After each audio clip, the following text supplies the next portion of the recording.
എല്ലാവർക്കും പുതിയ വീഡിയോയിലേക്ക് ഹാർദവമായ സ്വാഗതം. വൈക്കം ഉദയനാപുരം അക്കരപ്പാടം എന്ന കൊച്ചു ഗ്രാമത്തെക്കുറിച്ചുള്ളൊരു വീഡിയോ ആണ് ഇന്ന് ചെയ്യുവാൻ പോകുന്നത്. അപ്പോൾ നമുക്ക് അക്കരപ്പാടത്തെ കാഴ്ചകളൊക്കെ ഒന്ന് കണ്ടുവരാം. ഓക്കെ, പുതിയതായി ഉദ്ഘാടനം ചെയ്ത പാലമാണ് ഈ കാണുന്നത്. ഇത് അക്കരപ്പാടത്തെയും ഉദയനാപുരം പഞ്ചായത്തിൻ്റെ മറ്റു മേഖലകളെയും തമ്മിൽ ബന്ധിപ്പിക്കുന്നതിന് വേണ്ടി നിർമ്മിച്ചിട്ടുള്ള പാലമാണ്. കാലങ്ങളായുള്ള ഈ നാട്ടുകാരുടെ ഒരു ആഗ്രഹവും സ്വപ്നവും ആവശ്യകതയൊക്കെയായിരുന്നു ഈ പാലമെന്ന്. അതിപ്പോൾ യാഥാർത്ഥ്യമായി. തികച്ചും ഗ്രാമീണമായ ഒരു മേഖല തന്നെയാണ് അക്കരപ്പാടം എന്നുള്ളത്. ഉദയനാപുരം പഞ്ചായത്തിൻ്റെ 1-ാം വാർഡാണിത്.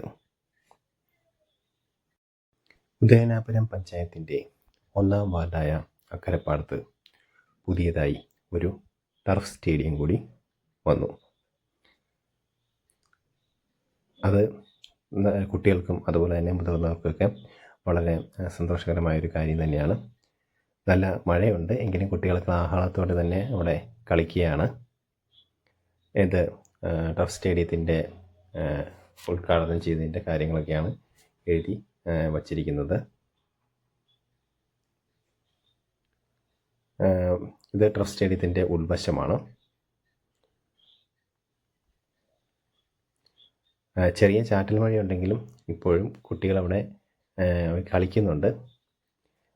അവർക്ക് വളരെയധികം ഇൻട്രസ്റ്റിംഗ് ആണ്. കാരണം ഇതുപോലുള്ളൊരു ചെറിയ നാട്ടിൻപുറം വളരെ ഗ്രാമീണ പശ്ചാത്തലമുള്ള സ്ഥലത്ത് ഇതുപോലെ ഒരു ടർഫ് സ്റ്റേഡിയമൊക്കെ വരുമ്പോൾ സ്വാഭാവികമായിട്ടും അവർക്ക് വളരെയധികം സന്തോഷം തോന്നും. അതുകൊണ്ട് തന്നെ അവർ മഴയൊക്കെ അവഗണിച്ച് അവർക്ക് വളരെ രസകരമായിട്ടാണ് അവർ അത് കളിക്കുന്നത്. ഇത് പുറമേയുള്ള ഭാഗമാണ്.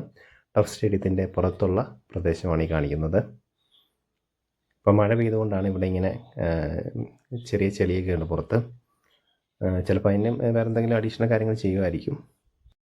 എന്താ ഇഷ്ടപ്പെട്ടോ? കളിക്കാനൊക്കെ നല്ല ഇതാണ്. പിന്നെ സ്കൂൾ ടൈമിൽ കളിക്കാൻ പാടില്ലെന്ന് ആണല്ലേ. പിന്നെ ഇവിടെ വോളിബോളിൽ കോർട്ടിൽ പന്തൊന്നുമില്ല. ആണല്ലേ. ഓക്കെ, എന്തായാലും ഇഷ്ടപ്പെട്ടല്ലേ? ഇഷ്ടപ്പെട്ടു. ഓക്കെ, നല്ല അഭിപ്രായമാണോ? ഓക്കെ, ഇഷ്ടപ്പെട്ടോ? ഓക്കെ. അക്കരപ്പാടംകാരുടെ സ്വപ്നങ്ങൾ പൂവണിഞ്ഞു. പാലം വന്നു, അതിനൊപ്പം തന്നെ ടർഫ് സ്റ്റേഡിയം കൂടി വന്നതോടെ അവർക്ക് വളരെയധികം സന്തോഷകരമായൊരു കാര്യം തന്നെയാണ്. പാലം യാഥാർത്ഥ്യമായതോടുകൂടി അക്കരപ്പാടത്തു നിന്നും ഉദയനാപുരം പഞ്ചായത്തിൻ്റെ മറ്റു പ്രദേശങ്ങളിലേക്കും കൂടാതെ വൈക്കത്തേക്കും എളുപ്പം എത്തിച്ചേരുവാനുള്ള ഒരു മാർഗം തെളിഞ്ഞു. തികച്ചും ഗ്രാമപ്രദേശമായ ഈ മേഖലയിലേക്ക് പുറത്തു നിന്നുള്ളവർക്കും അതുപോലെ തന്നെ ഈ ഗ്രാമപ്രദേശം കണ്ട് ആസ്വദിക്കാൻ ആഗ്രഹമുള്ളവർക്കൊക്കെ പാലം വന്നതോടുകൂടി എളുപ്പം ഇവിടേക്ക് എത്തിച്ചേരാൻ പറ്റും. പിന്നെ ടർഫ് സ്റ്റേഡിയമുണ്ട്, ഗ്രാമത്തിൻ്റെ മനോഹാരിതയൊക്കെ ആസ്വദിക്കാം.